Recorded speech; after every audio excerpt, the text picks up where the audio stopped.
Good evening, everyone. Uh, बैठे बैठे कुछ भी नहीं हुआ, तो दुनिया में पता नहीं क्या करती रहती है।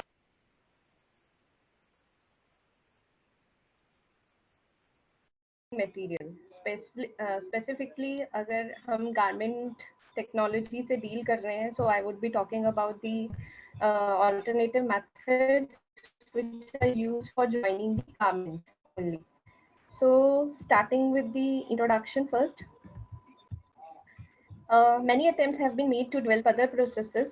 अब क्या है, आज के टेक्नोलॉजिकल एनवायरनमेंट में देयर इज नीड कि हम प्रोडक्शन को हाई स्पीड में करें, जहाँ पे कम सिलाइयाँ लगानी पड़े, कम मतलब हमारा जो मटेरियल है एकदम से तैयार हो जाए और उसकी सीम अपीयरेंस और उसकी परफॉर्मेंस भी बेटर हो। कई बार क्योंकि सीम्स के केसेस में जब हम इसकी सीम्स की बात करते हैं, तो सीम्स की बात करते हैं, सीम्स में क्या होता है कि there is a risk of water penetration. जब वो कोल्ड वेदर एनवायरनमेंट में कोई ह्यूमन बीइंग उसको पहन के जाता है एंड वो विगरस एक्टिविटी कर रहा होता है, तो एंड सडनली वहाँ पे रेन आ जाए, तो सीम्स एक रिस्क पोज कर देती हैं, थ्रेट पोज कर देती हैं, जिससे उसमें वाटर पेनिट्रेशन के चांसेस होते हैं और जो वियरर है उसको कोल्ड वेदर इंजरीज हो सकती हैं, हाइपोथर्मिया हो सकता है। तो इन चीज़ों को या इन प्रॉब्लम्स को अवॉइड करने के लिए एंड सेकेंड प्रोडक्टिविटी को इंक्रीज करने के लिए other methods of joining use किए जा रहे हैं। अब the process which has been developed as an alternative to sewing are known as alternative method of joining। जो स्विंग को ऑल्टरनेट कर रहे हैं, रिप्लेस आउट कर रहे हैं, उनको हम बोलते हैं ऑल्टरनेटिव मेथड्स ऑफ जॉइनिंग। इसमें हमारे पास there are 3 methods. First is welding and adhesive, moulding and fusing. And in our syllabus fusing has been mentioned out. I would be dealing with the fusing in detail, but मैं आपको welding and adhesive and molding के बारे में जरूर बताऊंगी।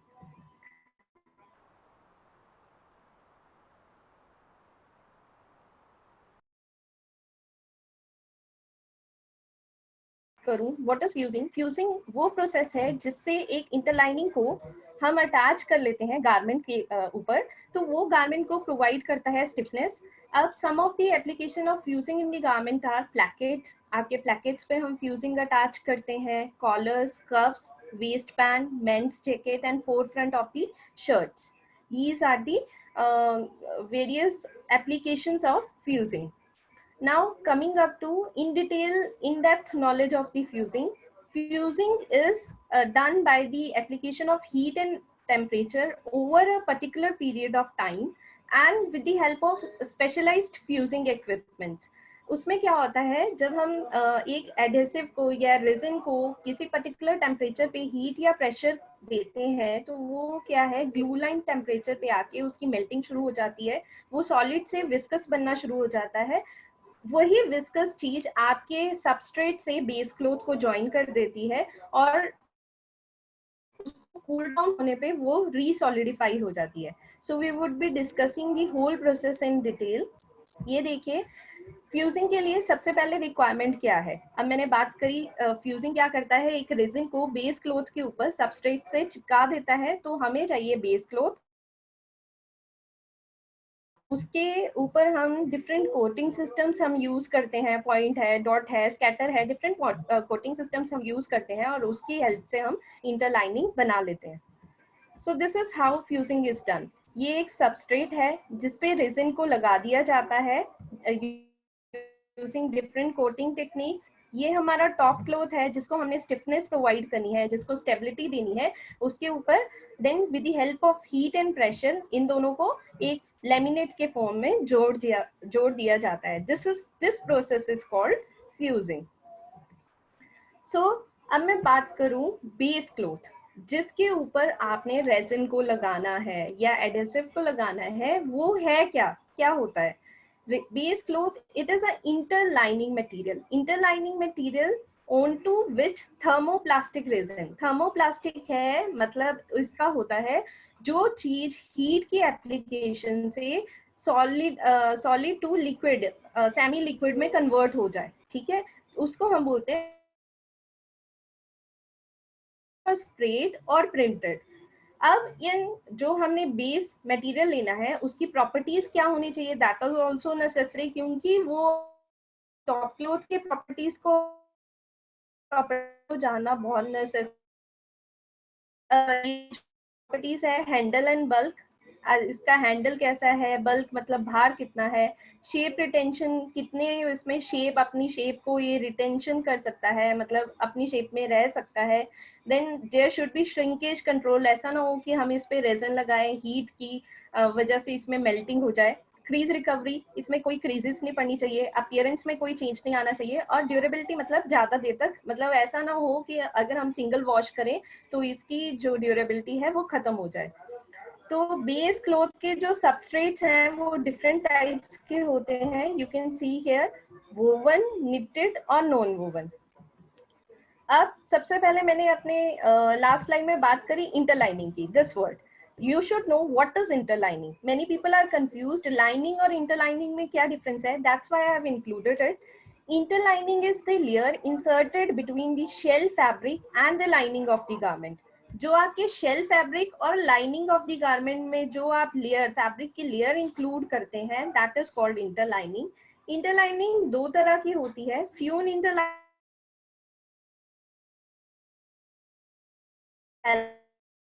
की। पहले जमाने में जब फ्यूजिबल इंटरलाइनिंग का कॉन्सेप्ट नहीं था तो क्या किया जाता था, फैब्रिक को स्टार्च में डिप किया जाता था, then it was allowed to dry so that उसमें स्टिफनेस आ जाए, और उसको फिक्स किया जाता था जिस भी गारमेंट को, टॉप क्लोथ को आपने स्टिफनेस देनी है स्विंग स्विंग कर कर, ठीक है। But this process was very lengthy, time consuming, labour की रिक्वायरमेंट बहुत ज्यादा होती थी, एंड स्टिल इसमें कहीं ना कहीं प्रॉब्लम रह जाती थी, वो अच्छे से अटैच नहीं होता था, वहां बकलिंग हो जाती थी या बल्जिंग हो जाती थी फैब्रिक की। To overcome that fusible interlining were introduce, और फ्यूजिबल इंटरलाइनिंग के साथ काम करना was very easy because it only required the application, क्योंकि उसमें रेजन लगा हुआ होता है, only heat and pressure was required, और वो बेस क्लोथ से या आपके टॉप क्लोथ से चिपक जाती है। अब मैं बात करूं, मैंने आपको लास्ट टू लास्ट लाइन में बताया हमारे जो सबस्ट्रेट हैं हम लेते हैं woven, knitted and non woven. सबसे पहले बात करेंगे वोवन की, ये आप फिगर में देख रहे हैं, this is a woven structure. This vertical blue colored yarns can be taken as warp yarns, and this yellowish shade yarns can be taken as weft. ये दो तरह, हमेशा जो वीविंग है दो तरह के यार्न से बनती है, ताना और बाना, वाप और वेफ्ट। वाप जो है पैरेलल ले करते हैं, ठीक है, दीज आर वाप्स जो पैरेलल ले कर रहे हैं, और जो हॉरिजॉन्टल साइड से इंसर्ट हो रहे हैं, these are called weft. So this the very first figure you are seeing, this is a plain weave. Mostly हमें सभी कपड़ों में, शर्टिंग में हमें प्लेन वीव दिखाई देती है। Then next is the twill weave. ये देखिए डायगोनल लाइंस फॉर्मेशन होती है, इसकी जो इंटरसेक्शन होती है या इंटरलेसमेंट पॉइंट्स ऐसे होते हैं कि वो डायगोनल तरह का लुक प्रोवाइड करते हैं। ये इस वीव को ट्विल वीव कहते हैं, and it is mostly found in denims. And this one is static satin. Satin में maximum there are float points, and इसको साटिन वीव के नाम से जाना जाता है। So coming back to the literature, what is woven fabric? It is made by weaving warp and weft yarns, जैसे मैंने आपको बताया। It is not easily distorted by wearing and cleaning. इसको easily distort नहीं किया जा सकता, मतलब इसमें खराबी नहीं आती, ये बिगड़ नहीं सकता। There is these exert a large degree of control on shrinkage and shape retention. इनमें shrinkage बहुत कम होती है और shape retention भी ज्यादा होती है। बट इसकी वजह से इसमें जो शेप रिटेंशन और श्रिंकेज की प्रॉपर्टीज के कारण ये जो है सॉफ्ट लुक नहीं दे पाता। So twill weave with fine warp threads and thicker weft threads is used to improve the handle and bulk property of this type base cloth. तो मोस्टली जो वोवन सबस्ट्रेट मैक्सिमम यूज होता है वो twill weave में use किया जाता है। सो woven substrate के अगर मैं यूजेस बताऊं, मैक्सिमम जो यूजेस होते हैं जैकेट्स में, वेस्ट बैंड्स में, आउटर वियर के प्लैकेट्स में, फ्रंट शर्ट बैंड्स में। क्यों वोवन? अगर जैकेट की मैं बात करूं, हमें जो शोल्डर पॉइंट है या चेस्ट में है ज्यादा स्टिफनेस चाहिए होती है ताकि हमारी जो जैकेट है वो बकल आउट ना हो, तो उन जगह पे स्टिफनेस प्रोवाइड करने के लिए मोस्टली वोवन जो है सबस्ट्रेट उसको ही यूज किया जाता है। Next coming to the knitted substrate. I told you knitted में लूप्स होते हैं, woven में वाप और वेफ्ट होते हैं, एंड knitted में होते हैं courses and wheel. First see this diagram. तो आपका horizontal wave में you can see green line, this is courses. अगर मैं वर्टिकल वे में लूप फॉर्मेशन की बात करूं, इनको हम वेल्स बोलते हैं. सो ये जो अभी आपको फिगर दिख रहा है, this is weft knitted structure, and यहाँ पे if you see this is the वाप knitted structure. knitting is divided into two types, weft knitting and वाप knitting. वेफ्ट knitting में जो लूप फॉर्मेशन है वो कंटिन्यूस होता है, यू कैन सी ऐसे लूप फॉर्मेशन हो रहा है, जबकि वाप knitted में डायगोनल एंड वर्टिकल डायरेक्शन में लूप फॉर्मेशन होता है. एक लूप यहाँ फॉर्म होगी, दूसरी यहाँ फॉर्म होगी, and so on. So these are cheaper than woven fabric. आपको पता है knitted को बनाना बहुत only the you need a circular knitting machine or you can make out the knitted fabric. Ludhiana, that's why is the hub of knitted fabric. So because knitting is faster than weaving, knitting को करने के लिए बहुत कम समय लगता है. These provide a degree, and secondly knitted में एक elasticity होती है, stretchability होती है, आप उसको stretch कर सकते हैं together with the top cloth by yielding to body and limb movement. तो वो limb movement क्या है, आपकी body को जो necessary movements चाहिए, जहाँ पे आपकी body को relaxation चाहिए movements के लिए, वो provide करता है. Weft knitted substrate has advantage over warp knitted substrate because it provides soft handle while being resilient to warp direction. Weft knitted थोड़ा सा soft होता है, but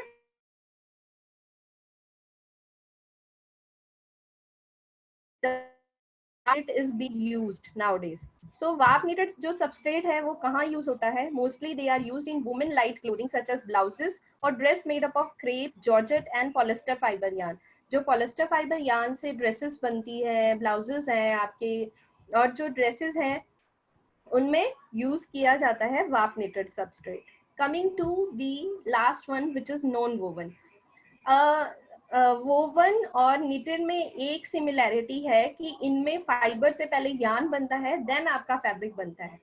but non woven is very cheaper as compare to woven and knitted. पहले मैंने बात करी knitted is cheaper as compare to woven, क्योंकि उसको बनाना बहुत इजी है, फास्टर प्रोसेस है, सिंगल मशीन में काम हो जाता है. बट अगर मैं उसको नॉन वोवन से कंपेयर करूं तो non woven is the cheaper one as compare to both knitted and woven. क्यों? नॉन वोवन ही एक ऐसा स्ट्रक्चर है जो डायरेक्टली फाइबर से आपका फैब्रिक बन जाता है, इसमें यार्न बनाने की जरूरत नहीं होती. Directly from the fibre itself you can make the fabric. So this is non woven substrate. Non-woven substrate are made of a series of mixture of fiber held together at the bond sides. उसको held कर दिया जाता है, जैसे आपने lay down करना है उसको. जैसे पुराने जमाने में you can see जो आपके what you say बेडिंग्स होती हैं, उनमें कॉयर के फाइबर रैंडमली जब हम उसको खोलते थे तो कॉयर के फाइबर्स हमें दिखते थे. That was only non woven substrate. वैसा ही दिखता है कुछ. ठीक है. The orientation of fibre on the substrate influence it's and use. किस तरह आपने फाइबर्स को ले डाउन किया है उसके एंड यूज उस पर डिपेंड करता है. तो फाइबर की ओरिएंटेशन तीन तरह की होती है, रैंडम, पैरेलल एंड क्रॉसलेट. रैंडम मतलब कहीं भी आपने फाइबर्स को डाल दिया, ले डाउन कर दिया और उसको हीट और प्रेशर से एक वेब फॉर्मेशन दे दी. जो आपके आजकल के जो आप पॉली बैग्स यूज करते हो, पॉली बैग्स नहीं, जो नॉन वोवन बैग्स आपको मार्केट में मिलते हैं, they are made up of non woven web only. Then is parallel. जब आप फाइबर्स को पैरेलल ले डाउन करके फिर उनको बॉन्डिंग करते हो तो उससे जो नॉन वोवन हमें प्रोवाइड होता है, that is a parallel non woven. Cross laid is when उसको किसी एंगल पे आप ले डाउन करते हैं 45 डिग्री के एंगल पे, then it is known as cross laid. ये नॉन वोवन का प्रोसेस है. यहाँ से ये दिस इज स्पिनरेट. स्पिनरेट से सीधे आपके फाइबर्स आ रहे हैं.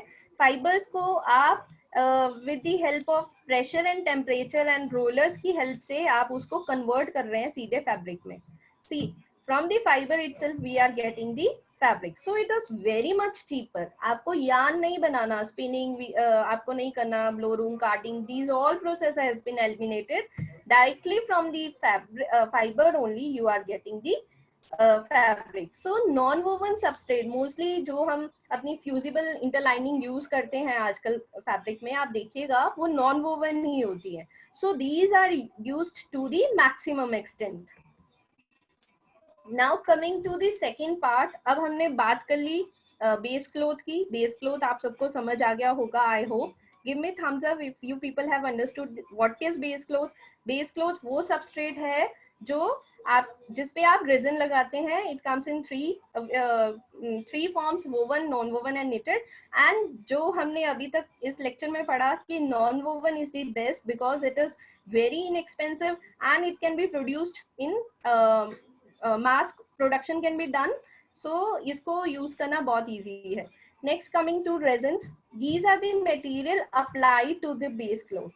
ठीक है, जो material आप base cloth पे apply करते हो उसको हम resins बोलते हैं। And they are subjected to heat and pressure, they become the sole agent between the top cloth and interlining। जो top cloth को interlining के साथ चिपकाता है that is a resin। अब resin has to confirm following condition. कौन सी? First is upper limit temperature. इसका upper limit temperature जिस पे आपका रीजन मेल्ट होना शुरू हो वो वैसा होना चाहिए कि आपके टॉप क्लोथ को वो डैमेज ना करे। The resin should become viscous at a temperature below which that which would not damage the top cloth।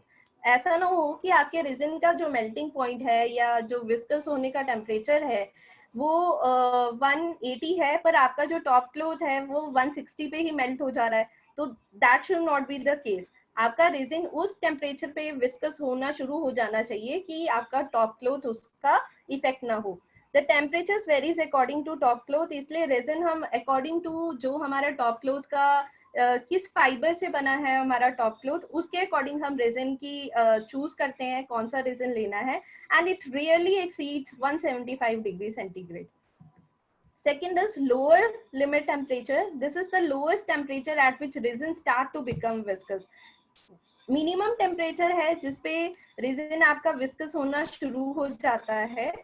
For most fusible fabric it is 110 and for fusible used for leather and sewed material, जो leather और रेक्सिन वाला sewed is जो leather जैसा look देता है रेक्सिन, उसके लिए ये थोड़ा सा कम होता है।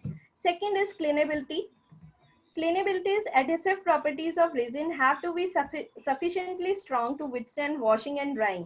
ऐसा होना चाहिए कि आपका जो है repeated washing और dry cleaning को सह सके। ऐसा ना हो कि you wash the fabric and your resin उस आपके जो interlining है और top cloth को अलग कर जाए, वो निकल जाए वहां से washing करते time। So that must be taken care।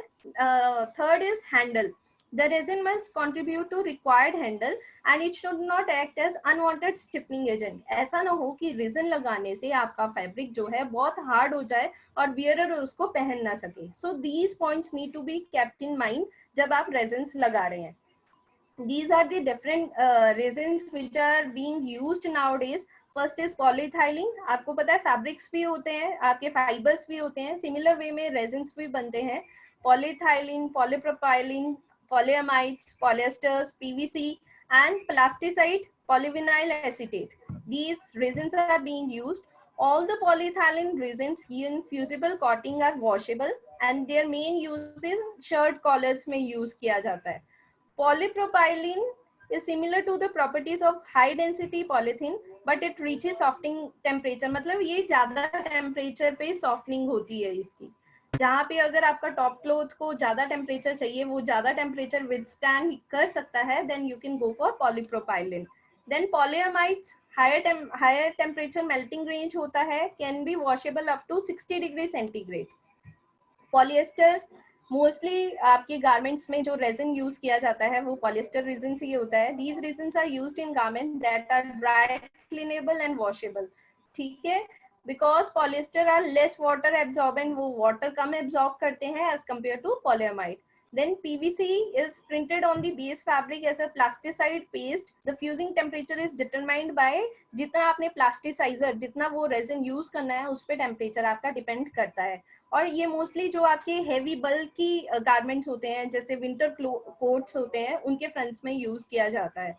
Last is PVA, प्लास्टिसाइड PVA। PVA is normally in the form of continuous coating में यूज किया जाता है और लेदर के लिए यूज किया जाता है। This is a chart which shows कि अगर हम डिफरेंट रेजिन को कौन से फ्यूजिंग सिस्टम के साथ यूज करें और उसकी ड्यूरेबिलिटी देखें तो हाउ दे आर एंड उनकी रिलेटिव कॉस्ट और यूजेस। अगर पॉलीथाइलिन की मैं बात करूं तो वो स्टीम, लिमिटेड स्टीम्स में वो उसमें हो जाएगा। इलेक्ट्रिक फ्यूजिंग सिस्टम यूज करें तो वो गुड रिस्पॉन्स देता है, उसको वॉश कर सकते हैं, पर लिमिटेड ड्राई क्लीनिंग, बहुत कम ड्राई क्लीनिंग को वो सह सकता है। कॉस्ट इज लो और इसको यूज किया जाता है collars and cuffs of shirts. इसी तरह पॉलीथाइलिन हाई डेंसिटी या पॉलीप्रोपाइलिन की मैं बात करूं, नॉट रिकमेंडेड, स्टीम में वो रिकमेंड नहीं किया जाता। Electric fusing system can be use for it, for इसको मेल्ट करने के लिए या इसको फिक्स करने के लिए। वॉशेबिलिटी इसकी डाई होती है, ड्राई क्लीनिंग प्रॉपर्टीज भी ये अच्छी देता है। Cost is medium and used in collars. So depending upon this, I have prepared the chart of different resins. You can take the screenshot or write it down. So what are the different type of resin and what are fusing system they require? What is their durability? What is their cost and in which area they are used? Like polyester, maximum you can see polyester is good with steam, good with electrical fusing system. Limited washing it requires but can be dry cleaned, and इसकी cost भी medium होती है, and all type of garments को इसको use कर सकते हैं हम. Next, कमिंग टू, अब रेजिन को सबस्ट्रेट के साथ किस कोटिंग मेथड से आप जोड़ते हैं, that is very important. These are the few methods, few coating techniques जो यूज करते हैं रेजिन को सबस्ट्रेट लगाने के लिए.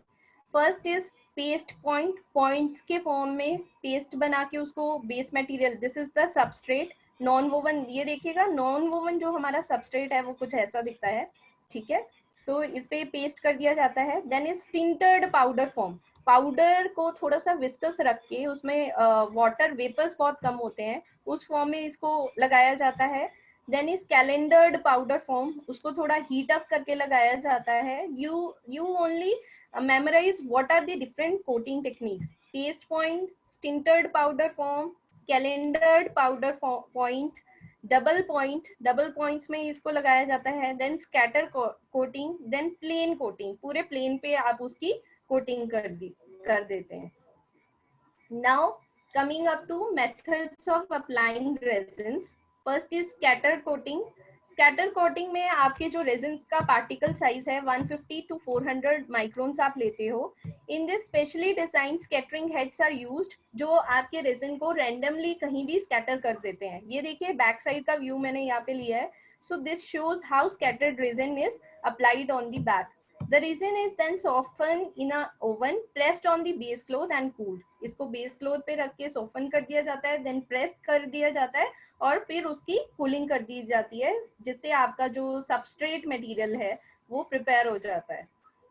Next is dry dot printing coating. With the dry dot printed coating, the powdered resin is filled in engraved holes on the roller. जिस roller, ये roller है, इसके होल्स में आपके जो रेजिन है उसको फिल कर दिया जाता है, और जैसे ही आपका बेस क्लोथ जो सबस्ट्रेट है इसके रोलर के थ्रू पास होता है तो वो रेजिन उस पूरे फैब्रिक पे अप्लाई हो जाता है.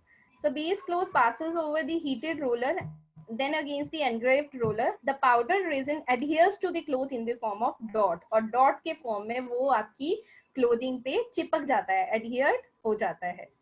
Next is paste interlining. जब हम रेजिन को एक पेस्ट के फॉर्म में केमिकल और वाटर का पेस्ट बना के बेस फैब्रिक पे लगाते हैं, that is the paste interlining और paste resin. Very fine dots आते हैं इसमें, और इसमें रेजिन का साइज होता है 1 to 80 microns. Then is film coating. एक पूरी फिल्म, एक पूरी लेयर आप अगर फैब्रिक के सबस्ट्रेट पे लगा दें, that is called film coating.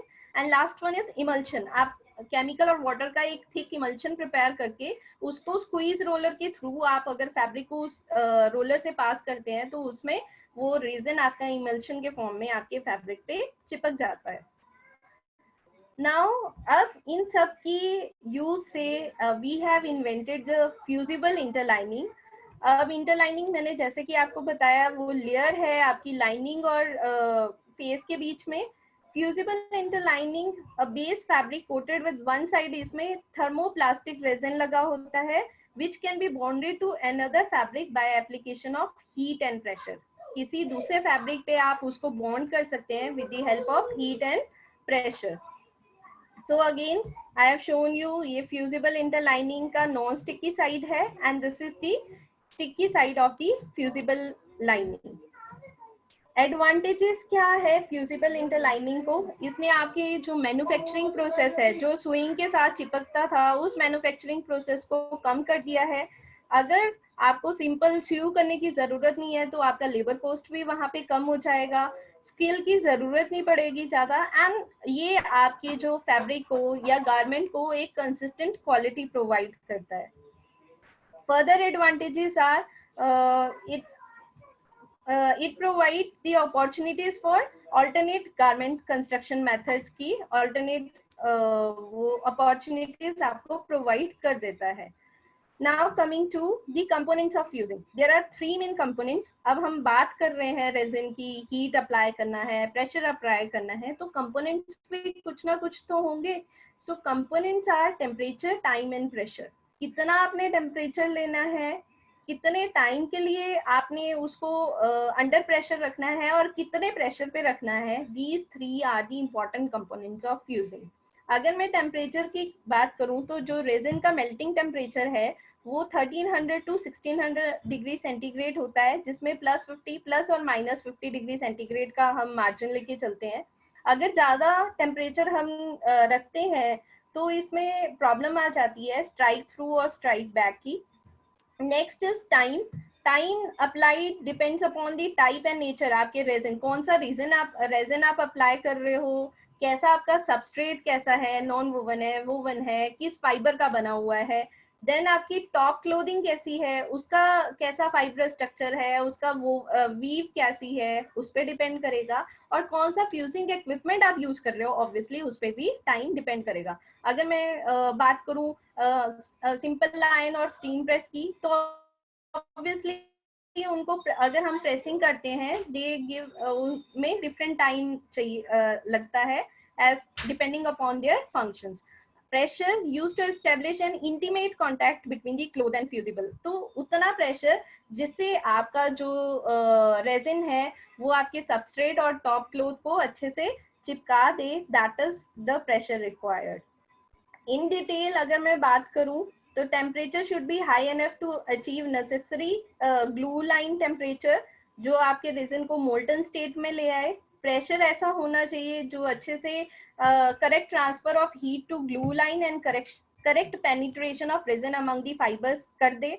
और टाइम की अगर मैं बात करूं, टाइम ऐसा होना चाहिए that must allow the temperature and pressure to induce melting. Induce melting के मतलब जो रीजन है आपका मेल्ट होना तो शुरू होना चाहिए, मतलब इतना टाइम अच्छे से वो मेल्ट होके आपके आउटर फैब्रिक के अंदर पेनिट्रेट हो जाए, इतना टाइम आपको चाहिए जिससे वो सेटिस्फैक्टरी बॉन्ड बना ले. देन कूलिंग इतनी होनी चाहिए and post cooling is done so that fused assemblies can be handled immediately after fusing. आपने fusing कर ली, उसके बाद cooling करना बहुत जरूरी है ताकि उस fusing को आप use कर सकें, handle out कर सकें properly.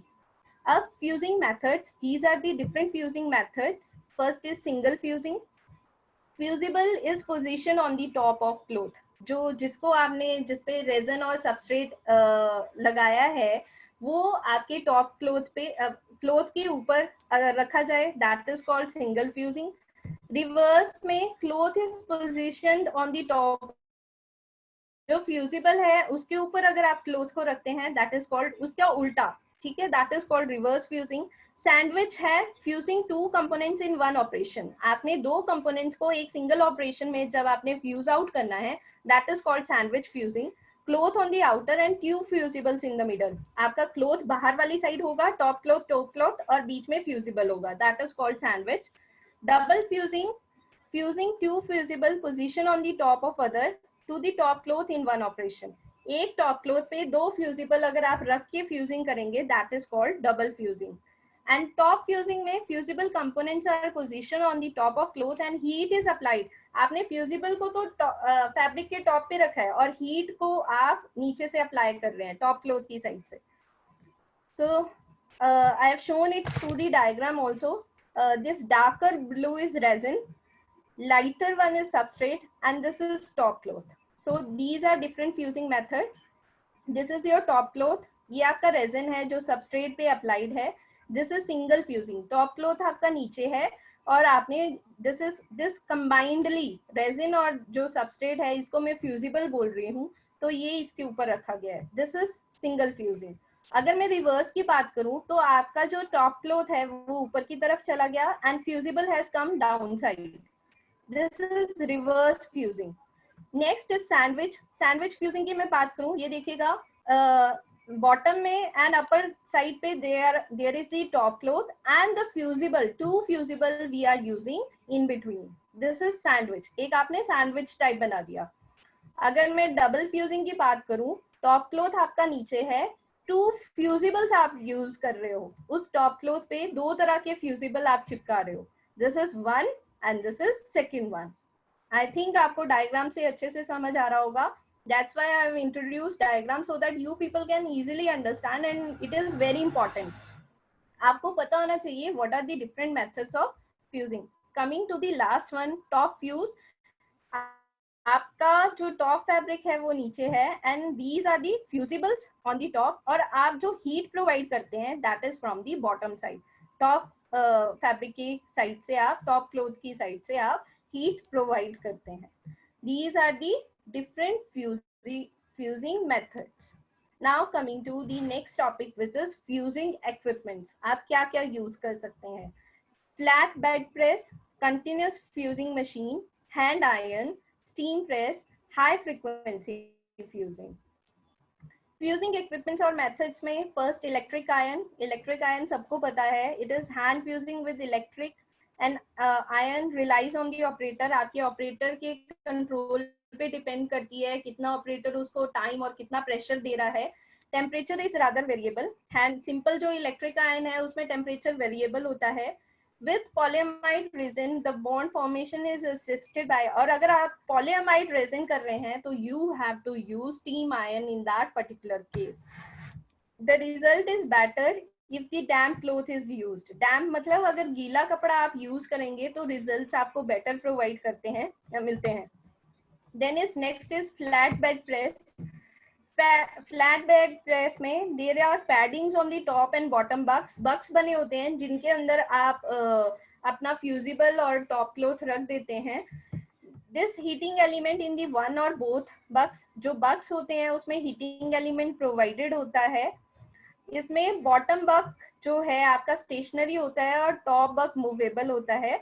Operation of the single tray and twine tray system, low productivity होती है। एंड क्यों लो होती है? क्योंकि आपको बार बार लोड करना है, फ्यूज करना है और कूलिंग करनी है। You can see this is the flat bed press.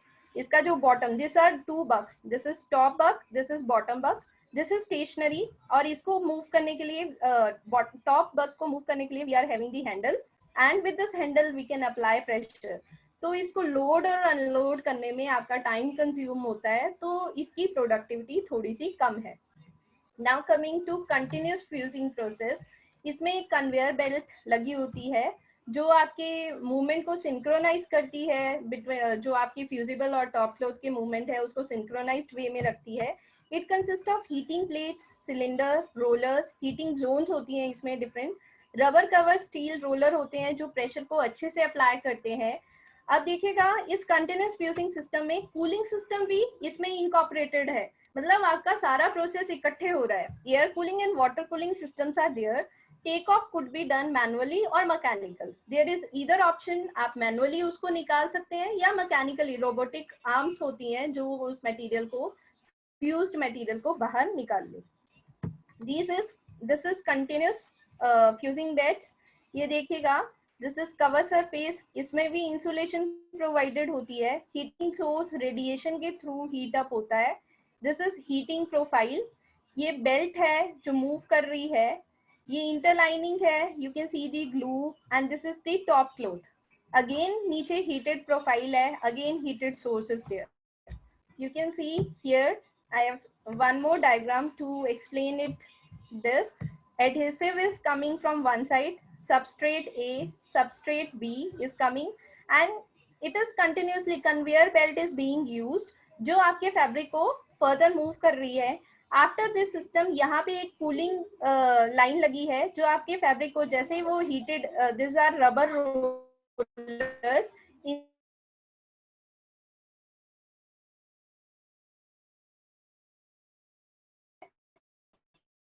यहाँ पे कूल भी हो रहा है. So this is continuous fusing process.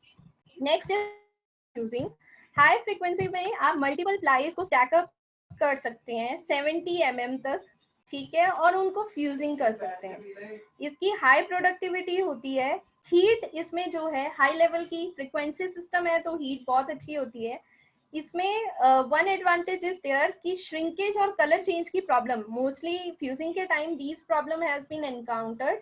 तो ये जो हाई फ्रीक्वेंसी फ्यूजिंग सिस्टम है इसमें श्रिंकेज और कलर चेंज की प्रॉब्लम एनकाउंटर नहीं होती क्योंकि ये बेस्ड होता है डाई इलेक्ट्रिक हीटिंग पे. इलेक्ट्रिक करंट की हेल्प से हीटिंग होती है इसमें. Plates generate high efficiency field.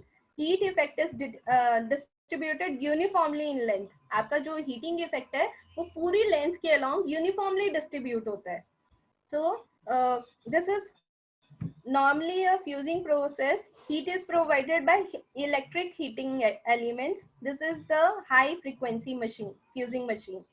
The high frequency fusing press is shown in this kind of polymer present in the thermoplastic adhesive resin. ये क्या करता है, जो adhesive resin है उसके जो polymer structure को जाके वहां पे हीट अप करता है.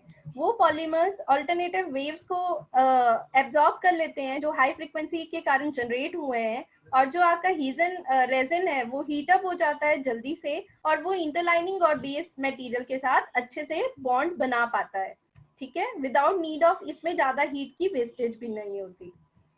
अब मैं क्वालिटी कंट्रोल की, whatever we do quality is required. At the end of the every lecture I say quality is the foremost important चीज, नेसेसरी एंड इम्पॉर्टेंट थिंग. अगर हम उसमें बात करें, कोई भी प्रोसेस हम कर रहे हैं starting from the fibre making, yarn making या गारमेंट मेकिंग, अगर उसमें क्वालिटी नहीं होगी तो we can't earn a profit. If we are an industry people, so industry people are mostly focused on quality work. अगर आपकी क्वालिटी अच्छी होगी तो customer would come again and again. So quality need to be assessed each and every time. Quality को check करने के लिए we need to first check, keep a check on temperature. It is checked by simple and practical method involving the use of thermal tester, ठीक है, या thermal tester papers. Then is pressure control. Pressure करने के लिए fusing requires equal amount of pressure in order to ensure quality. Pressure आपका equal होना चाहिए. And this is controlled and even penetration of resin points in the fibre of top cloth. तो आपको pressure को control करना चाहिए. There are various equipments जो pressure को कंट्रोल आउट कर सकते हैं, आपको बता सकते हैं द प्रेशर इज एडिक्वेट और not. Time control. Time element is value when assembly is being heated. इसकी उस टाइम वैल्यू है. For flat bed time is verified bye stop watch. आप स्टॉप वॉच की हेल्प से टाइम को verify कर सकते हैं. For continuous it is verified by measuring the conveyor belt speed with the help of tachometer. आप conveyor belt की speed को एनालाइज कर सकते हैं and you can analyse ultimately verify the time. Last is garment quality control. To ensure the quality of fusing of the garment, the strength of bond between the outer fabric and interlining is tested by measuring the force required to peel off. हम कुछ भी बनाते हैं, there is obviously R&D and quality control department in every industry जो आपके product को testing करता है. तो क्वालिटी आपकी फ्यूजिबल की क्वालिटी की टेस्टिंग कैसे होगी, जब हम उसको पील ऑफ कर देंगे. इसको पील ऑफ करने के लिए कितनी स्ट्रेंथ यूज हो रही है, तो अगर आप there is always a norm setup कि इतनी स्ट्रेंथ होनी चाहिए. अगर आपकी स्ट्रेंथ उससे कम आती है that means your quality is not up to the mark. if you get the same strength value that means you have got a quality product. The initial bond strength after fusing and cooling as well as bond strength after washing and cleaning are tested. हर एक stage में इसकी bond की जो strength है उसको test किया जाता है. So there are few problems which are associated. मैं बार बार बात कर रही थी फ्यूजिबल इंटरलाइनिंग के यूज करते time. These are few problems which have been encountered. That is bordiness, bubbling, color change हो जाता है, delamination, shrinkage, strike back and strike through. What is strike back? Strike back is penetration of resin to stick the fusing process conveyor, and it can affect both the cost and quality of fusing. It may result too much of resin for the type of interlining fabrication. और जब आपका pressure बहुत ज्यादा हो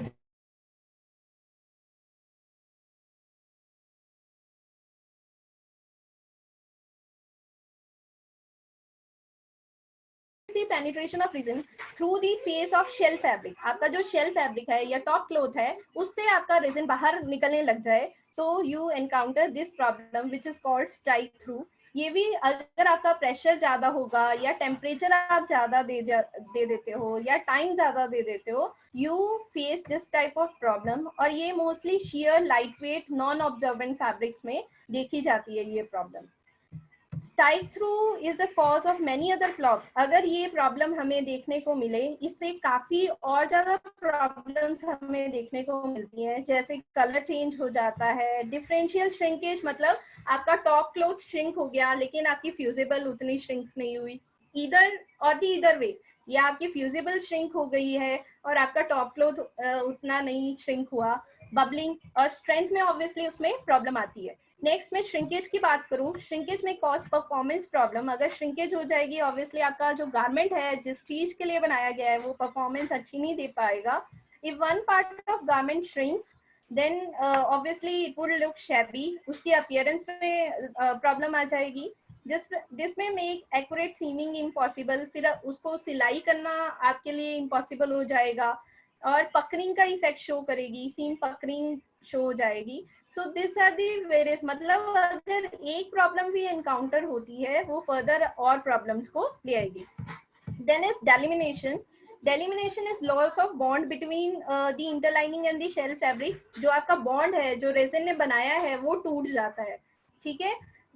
और resin migrates toward the heat, become embedded in the interlining substrate, और आपके जो सबस्ट्रेट है उसके अंदर ज्यादा चला जाएगा as compare to shell fabric. Next is colour change. Colour change अगर ज्यादा ही दे दोगे तो कलर चेंज की प्रॉब्लम आ जाएगी. बबलिंग अकर्स, अगर उसमें पकरिंग हो जाए तो बबलिंग का इफेक्ट देखा जाता है. Then boardiness is another problem related to inappropriate. अगर आपने मैंने आपको बताया था आपको सबस्ट्रेट के अकॉर्डिंग रेजिन को सिलेक्ट करना है या टॉप क्लोथ के अकॉर्डिंग रेजिन को सिलेक्ट करना है, अगर आपने उसको अच्छे से सिलेक्ट नहीं किया है, इनएप्रोप्रिएट सिलेक्शन हुई है, you encounter the problem of बॉर्डनेस.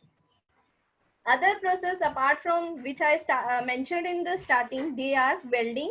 Welding is a process of garment manufacture which involves the sealing together of thermoplastic material.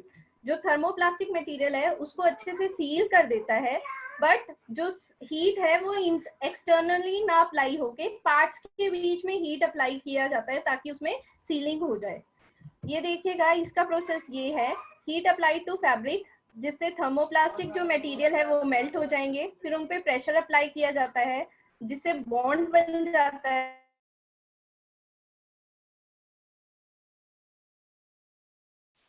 इसका जो रिजल्ट्स है वो डिपेंड करते हैं amplitude of frequency, pressure and time.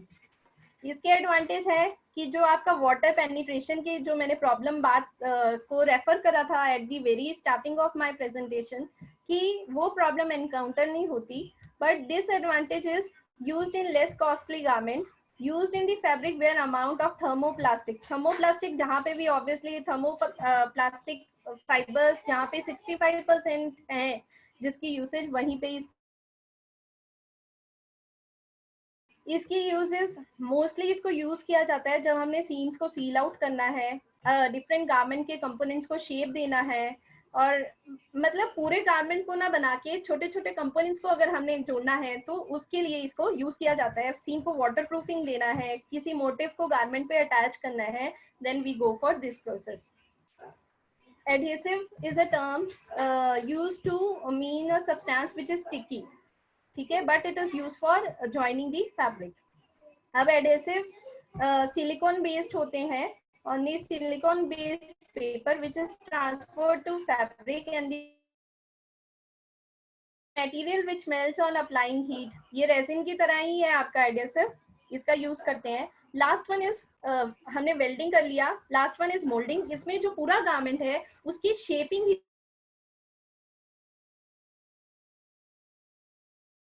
Moulded garment में you won't even see a single seam and whole garment, पूरा garment का garment moulding के प्रोसेस से बनाया जाता है.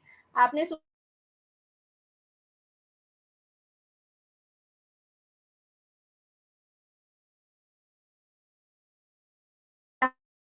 यहाँ पे need appearance based fabrics, you go for moulding process. So moulding के लिए प्रोसीजर जो फॉलो होता है, desired shape by shrinkage, shrinkage से हम डिजायर्ड शेप ले आते हैं. Heat is applied, thermoplastic fibre in the fabric become soften, उसकी कूलिंग करते हैं and it regains the desired shape. These are the few brands and manufacturers of the fusible interlining. These are the references from where I have taken the material. Coming to the questionnaire section, I hope everybody has understood the lecture of the fusing, how fusing is important, what are the different components and what are different methods of fusing. My first question are, how many types of interlinings are there? You people can answer through the chats, that would be more convenient. Anybody? How many types of interlinings are there? कितनी interlinings होती हैं?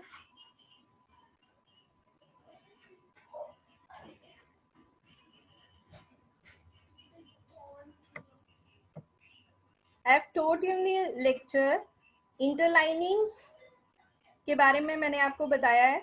Yes, two type. Yes, yes, very good. Yes, two types of interlinings are there. One is sewn and other is fusible, जिसको आप सिलाई करके जोड़ते हैं, and that is other जो अभी हमने जिसके बारे में पूरी बातचीत करी, fusible interlinings. Very good everyone. Next question is, what are the which of the following are different coating methods? इनमें से कौन से कोटिंग के मेथड्स हैं जो यूज किए जाते हैं? Plain coating, double point, scattered, calendered coating या all of these? I think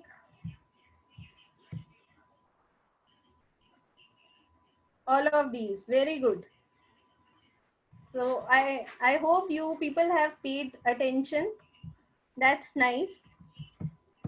Very good everyone. Neetu, Kaushal, AY, everybody is giving the correct answers. Next question is, which of following can be used as substrate? इनमें से किसको हम as a substrate use कर सकते हैं? Woven, non-woven, knitted, only one or two, 1, 2 and 3. Sukhpal Kaur, please answer through the chat. You people can answer through the chat, that is more convenient to me.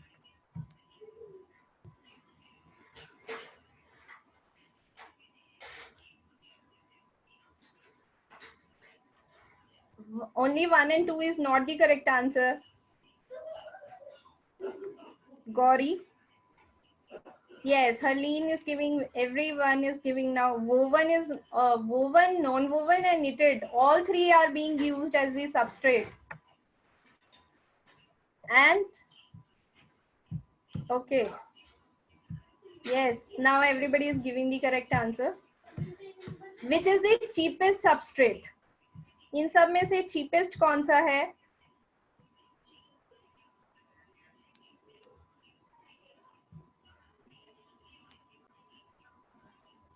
Yes, non-woven. Very good, Rashmi. Yes, yes, Diksha, Ridhima, very good. Yes, non-woven is cheapest because इसमें production के लिए there is no need of yarn making. Simply from the fibers you can make the fabric out. इसलिए non-woven जो आपके आजकल bags use हो रहे हैं वो भी non-woven में है, क्योंकि वो जो retailers हैं, market people हैं, उनको easily provide हो जाते हैं low cost में. Obviously polythene is the cheapest, but अगर उसको overcome करना था तो non-woven has replaced that. Very good. Name this fusing method. आप इस fusing method को name करिएगा. The figure you must be seeing. ये कौन सा फ्यूजिंग मेथड है?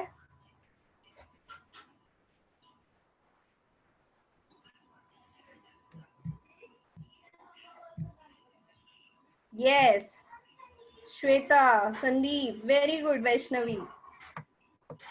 Yes, it is a single fusing method because this is the top cloth और ये आपका fusible है जिसमें resin और substrate is there. Very good everyone.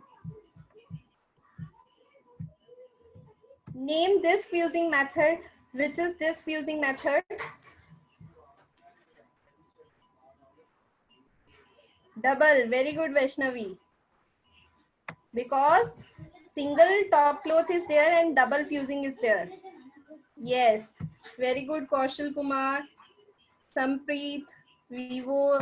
Everybody is giving the correct answer.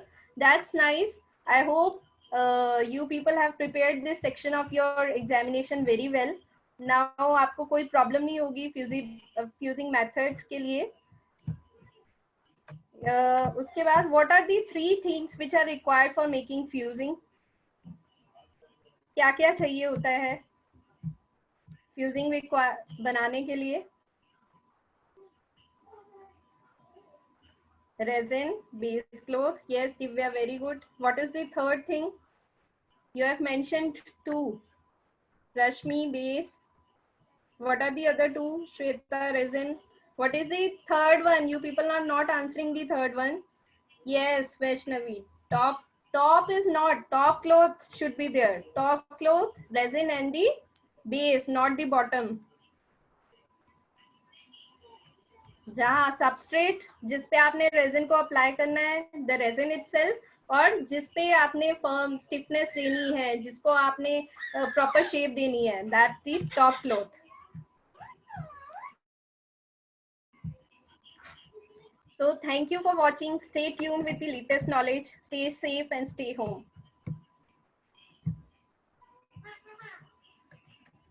Okay, everyone. It was nice teaching you people, and everyone has that is the main thing. Thank you, ma'am. Thank you so much. Okay. Thank you, sir.